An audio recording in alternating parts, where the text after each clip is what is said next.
good day, fellow South Africans and citizens of the world. And I'm going to have a good old-fashioned rant.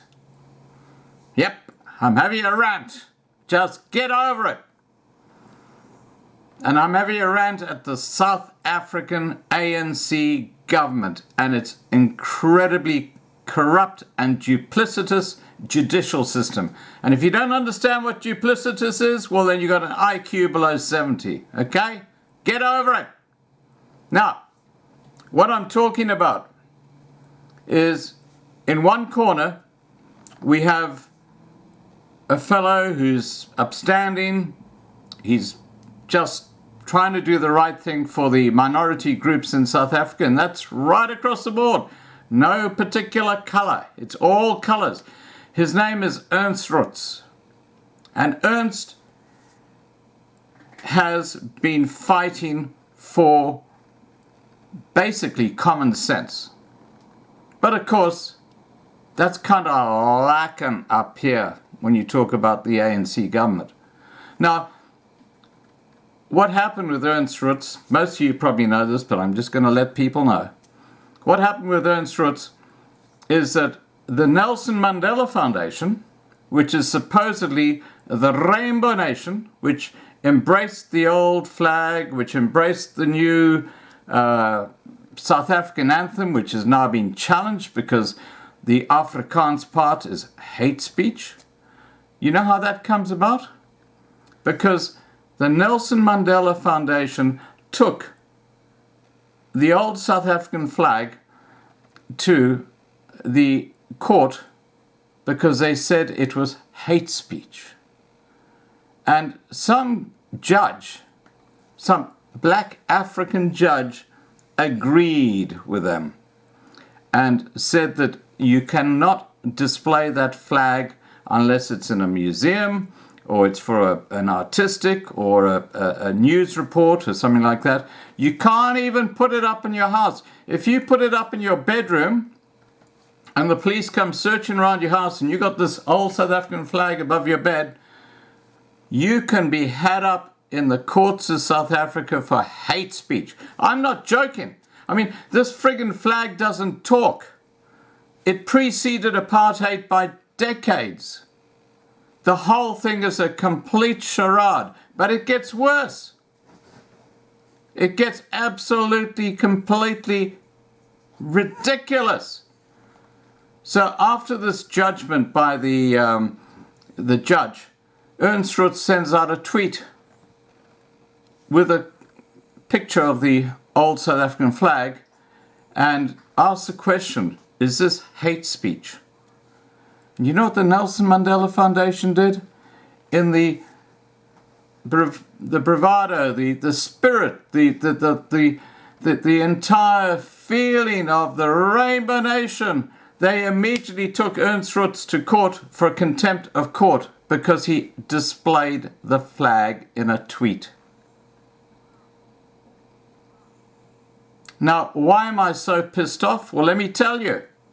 In the last few days alone, Andile Nixitama has been saying that this black-on-black violence is pointed in the wrong direction. It should be pointed towards the whites. And what's happening right now is only like a stage rehearsal for how the blacks are going to just clean out the whites in the future.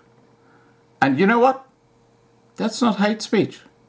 That's perfectly acceptable in South Africa. And what about Julius Malema? You know, that idiot, Julius Chameleon Malema? Well, he's saying that, you know, blacks should not be fighting blacks. They should be concentrating on white monopoly capitalism, or capital, which is causing all the shit for the blacks. Jan van Riebeeck himself is to blame. So are the first Boers who came through the Free State. They were the ones who caused all the shit today that the black on blacks are having. That is complete and utter bullshit. And not only that, but Julius Malema should also be before the courts for inciting racial violence.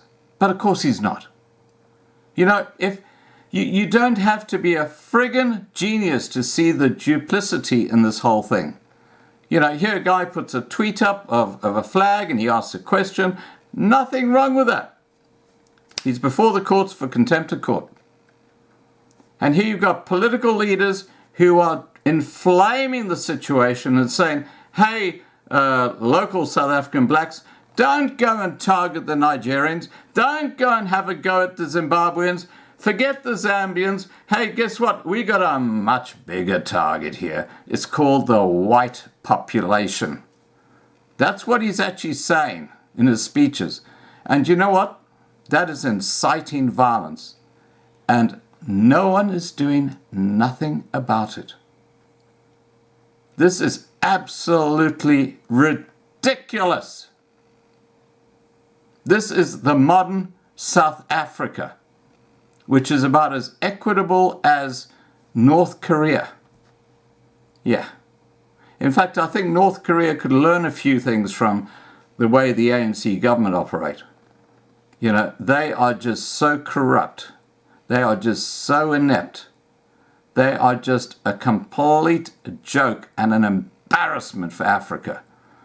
I'll give you 2 examples of what goes on in South Africa. In March this year, we had the tourism Indaba, African tourism Indaba in Durban, in KwaZulu-Natal.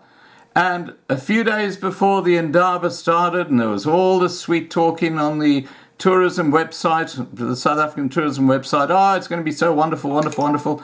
And a few days before that, the riots and the rubbish and the municipal workers were just going on strike and driving around the roads in crazy fashion. No one ever got arrested. And they actually landed up getting paid for doing that. But that's not my point. My point is that you had a tourism convention coming to Durban at the very time when these guys were causing absolute chaos in Durban. It was all over the news. You couldn't miss it. It's in the papers. You'd read it. And here you've got all these tourism operators who are influential people in tourism who are coming to South Africa firsthand and saying, whoa, not such a good idea to recommend my clients come here. And tourism has taken a huge nosedive in South Africa. And you know what the financial geniuses in the ANC have suggested? That they're going to make tourism shoot up to 10% more than it is right now.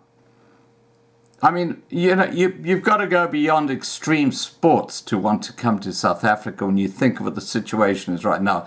But these financial geniuses in the ANC and the government are suggesting that they're going to build jobs, they're going to create a new economy through tourism. You know, take a slap on the face, for God's sake. You know, absolutely ridiculous. And then last week, we had the World Economic Forum, where all these financial guys came through. You know, they were going to have this big Indaba in Cape Town and talk about how they could work together and how they could actually stimulate the economy of South Africa, amongst others. So what does the black population do a few days before that starts? They start having xenophobic riots. They start looting, killing, beating up.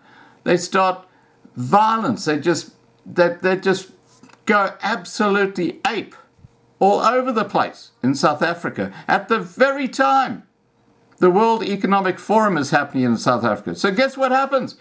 These guys go home from a busy day at the conference, turn on their TV in the hotel room, and they say, whoa, I'm not going to invest here. That's the reality of South Africa today. It is a complete basket case. I'm sorry, guys, I'm just having a bit of a rant because it's been a while since I've had a rant, but this is a beauty. This is a beauty. It's just so friggin' obvious that you cannot ignore it. All right, guys, look, please remember to subscribe to be kept informed. Ring the bell for the updates. please remember Tuesday night, 8 p.m. Johannesburg time, I'm talking to the Boere Afrikaans Volksraad, a couple of the members, and we're going to have a very interesting discussion about what is the future of the Afrikaners and the Boers in this crazy environment called South Africa. Absolutely friggin' crazy.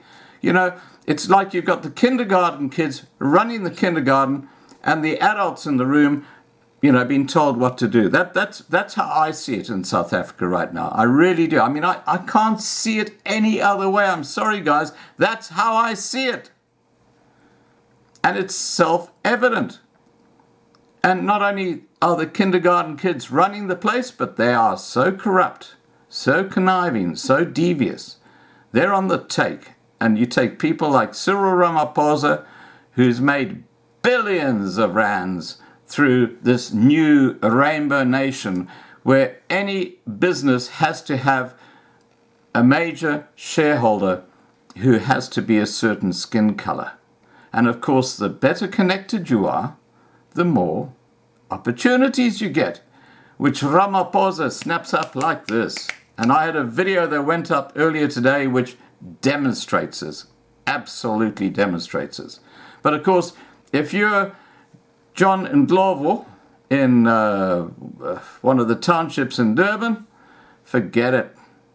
Sorry, you don't make the grade, you don't have the influence, you don't have the contacts. The whole thing is completely sick and corrupt.